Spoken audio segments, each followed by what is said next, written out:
Сәлем баршаңызға. Бүгін сіздерге осындай болып шығатын тәжік мантысын жасайтын боламын. Міндетті түрде менімен соңына дейін болыңыздар. Каналыма тіркеліп лайк басуды ұмытпаңыздар. Алдымен ыдысқа 400 немесе 450 граммдай ұнды саламыз. Және де бір ас қасық тұз салдым. Және де тағы да үстіне кішкене қосып жібердім. Суды жақсылап жылытып алдым. Және де ұн мен тұзды жақсылап араластырып елеп аламын.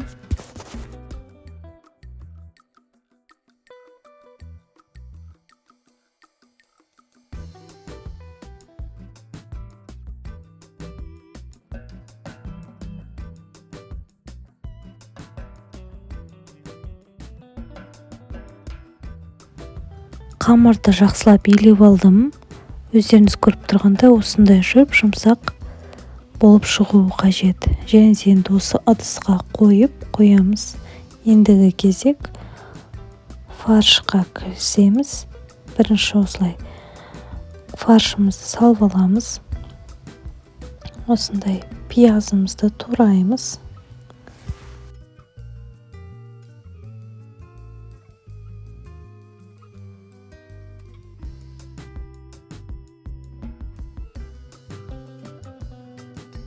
Туралған пияздарды дайын болған фаршымыздың үстіне саламыз.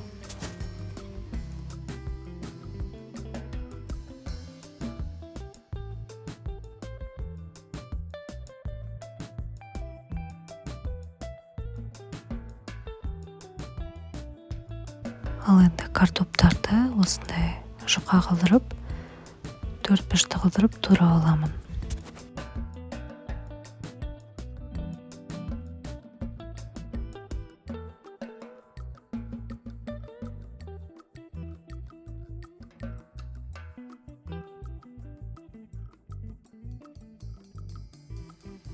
Үстіне тұз саламын, бұрыш саламын.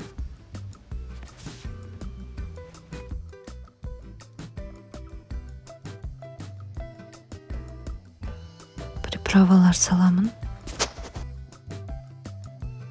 Аздаған сұйық май құйып жіберемін. Және де барлығын жақсылап араластырамын.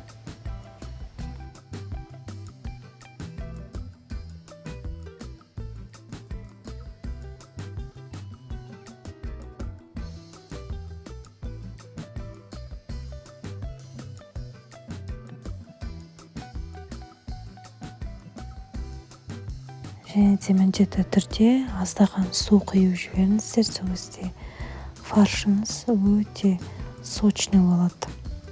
Мінекей осылай барлығы біріктіріліп араластырылды. Ендігі қамырға кірісетін боламын. Қамырдың бір шетін кесіп алып, оны жақсылап кішкене домалақ қылдырып, тағы да бөлшек-бөлшек қылдырып кесіп аламын. Кесілген қамырларды осылай қолдың көмегімен домалатып аламыз.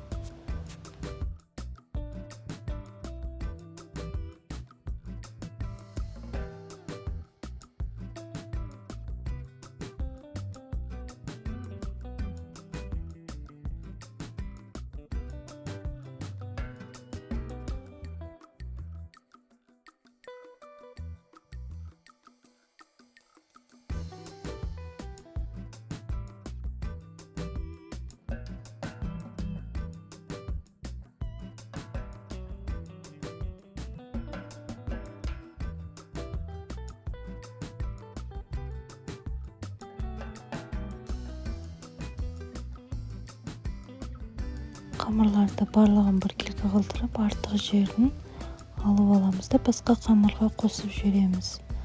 Өстіп бүкіл қамырларды дөңгелетіп шығамын.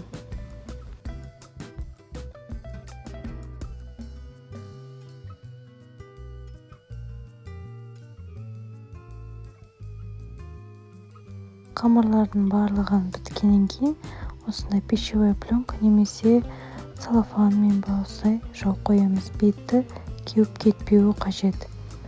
Және де шетінен бір қамырды алып, осылай дөңгелек қылдырып жайып аламын.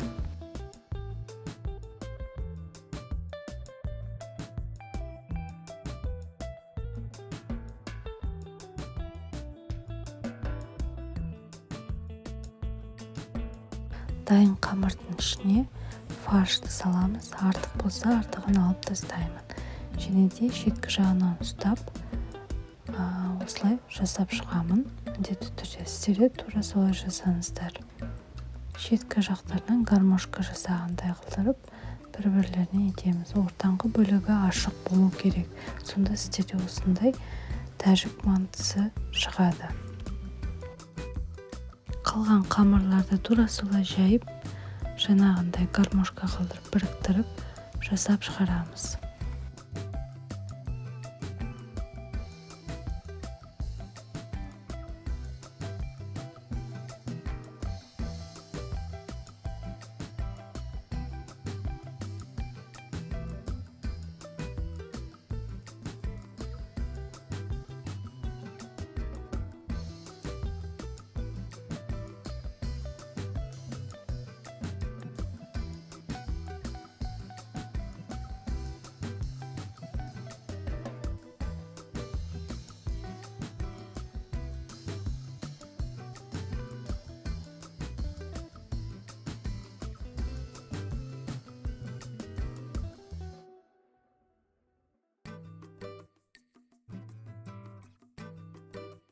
Барлық мантыларды түйіп алдым, 4 табаққа тізіп, енді 45 минутке пісіріп алатын боламын.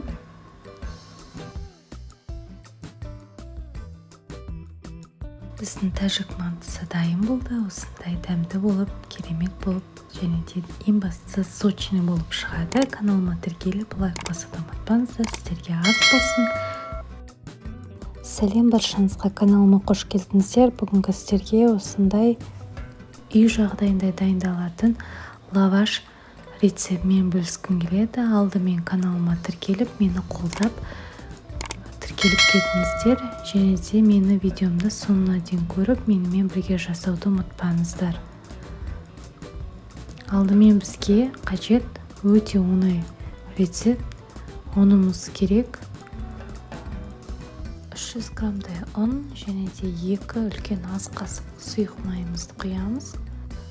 1 үлкен жарты ас қасық тұз саламын. Және де 200 миллиграммдай кипяток қайнап тұрған ыстық суды құямыз. Өздеріңіз көріп тұрғандай мен везиді қойдым.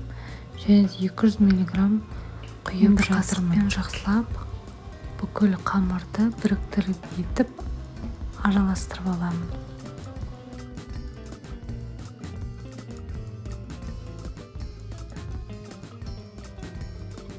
Қолдың көмегімен енді қамырымызды елеп алатын боламын.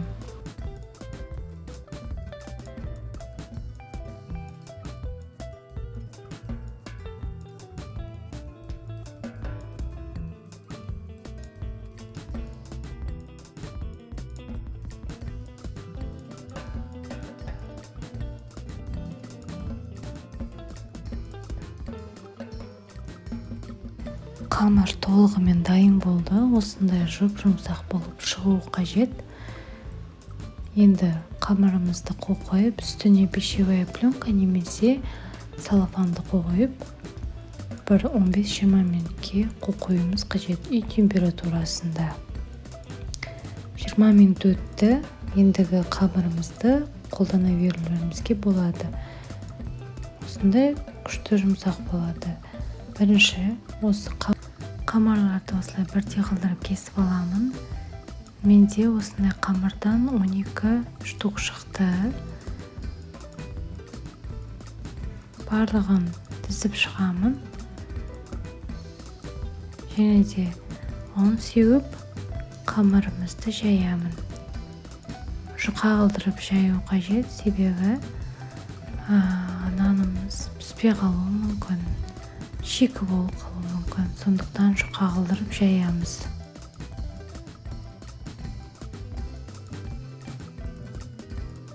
Қалғандарында осылай жұқа қылдырып жайып шығамыз.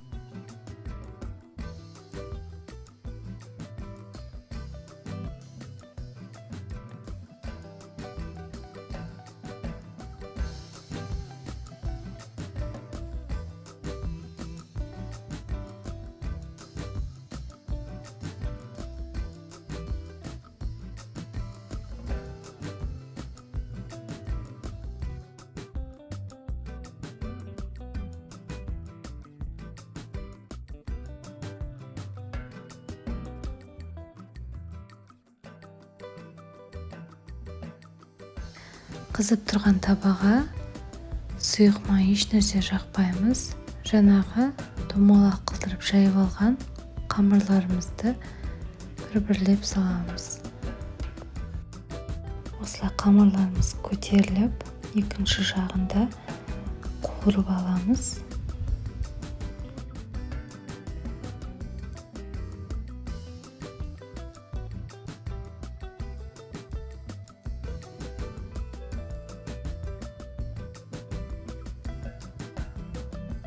Екінші жағын аударамыз. Осылай аздап қызып, осындай қызаруы қажет. Өздеріңіз көріп тұрғандай, қамырымыз біздікі көтеріледі осылай. Және де астық кішкене қызарғаннан кейін екінші бетін ауыстырамыз да ол жағында пісіріп аламыз.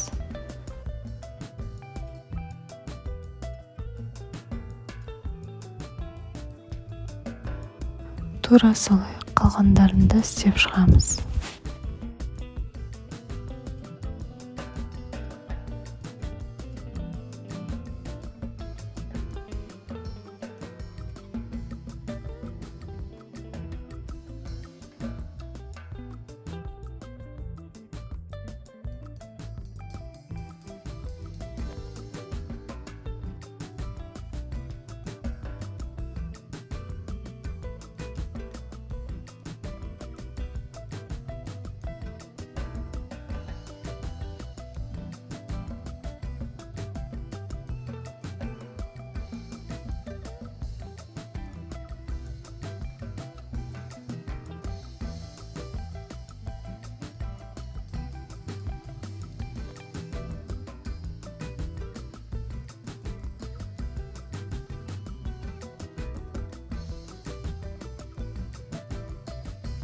Толығымен барлығын жасап болдым. Үстіне маечкамен жауып қойдым. Көріп тұрғандай, осылай жасаса да ешнәрсе жыртылмайды. Дүкеннен қарағанда үй жағдайында жасаған лаваштар өте дәмді, өте керемет, әрі жасалу жолы да оңай болып шығады. Мінекей өздеріңіз көріп тұрғанда, таңғы асқа немесе шашлык жасағанға, тағы да басқа бұлай құр өзін жемесеңіз де дайындауға болады. Міндетті түрде сіздер жасаңыздар, каналыма тіркеліңіздер, лайк басыңыздар, комментарий жазыңыздар, мені қолдап тіркеліп кетіңіздер. Сіздер де осыны жасап үйреніңіздер. Барлықтарыңызға ас болсын. Осындай дәмді рецепттермен сіздермен қызықты, оңай рецепттермен бөлісетін боламын. Міндетті түрде менің каналымда болыңыздар. Баршаларыңызға көп рахмет. Келесі кездескенше сау-саламатта болыңыздар. Кешкі асқа тауық еті жасалатын болады. Каналыма тіркеліңіздер және де осы видеоның соңына дейін көріп, менімен бірге жасаңыздар. Бірінші алдымен тауық етін толықтай сыртқы терісін алып тастадым және де осындай жан-жақты кесіп аламын. Керек емес терісін осындай алып тастау керек. Және де қалған кесілмеген жерін осындай аздап кесіп жіберу керек. Өйткені қазір мен мариновка жасайтын боламын. Тауық етін толықтай мариновать етемін. Ендігі мариновкаға кірісетін боламын. Бірінші осында 3 немесе 4 чеснокты қолдандым. Ұсақ қылдырып турап алдым. Үстіне 1 ас қасық томат салдым. Және үстіне 2 немесе 3 қасық қаймақ салуға болады. Ас қасық салу керек міндетті түрде. Паприка қосамын. Және де арнайы осы мариновкаға жасауға келетін приправаны салдым. Тауық етіне арналған. Содан соң үстіне аздаған тұз салдым. жақсылап араластырып алдым.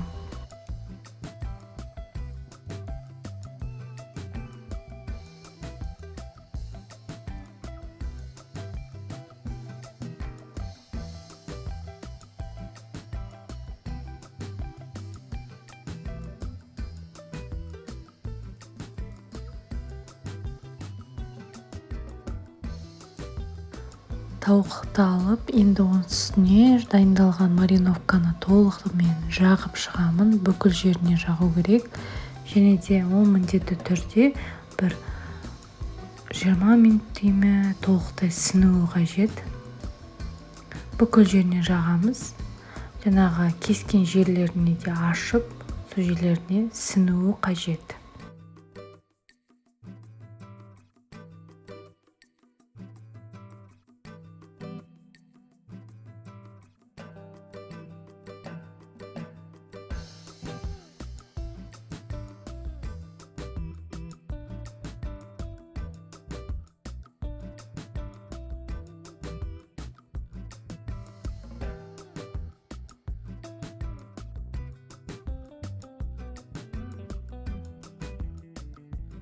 Ал енді мен картопты алдым, соны жақсылап үлкен бөліктерге бөліп, осы пергаменттің үстіне саламын.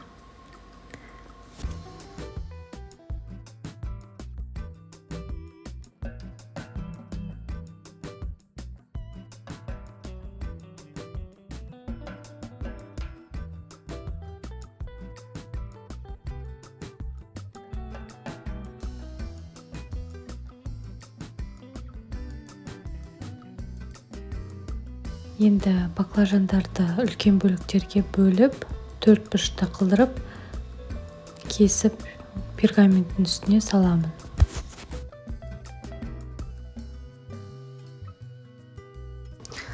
Және де пиязды өте ұсақ бөліктерге кесіп алдым. Оны кішкентай кубик қылдырып турадым. Оны да пергаменттің үстіне саламын. Сәбізді де үлкен бөліктерден 4 бұрышта қылдырып турап, оны да пергаменттің үстіне салып шығамын.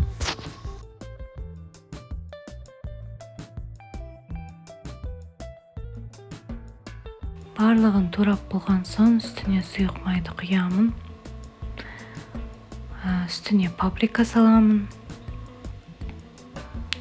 Тағы да приправалар саламын.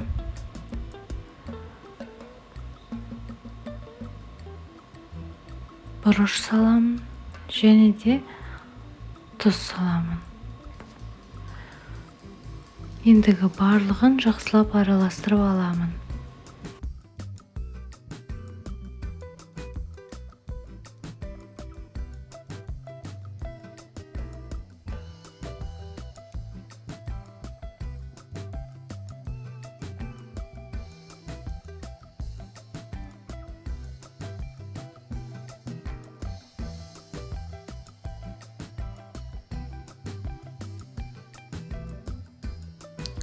Мариноватталған тауық етін осы көкөністердің үстіне салып, осы қызып тұрған духовкада 200 градуста 1 сағаттан аса уақытқа қойып, пісіріп алу қажет.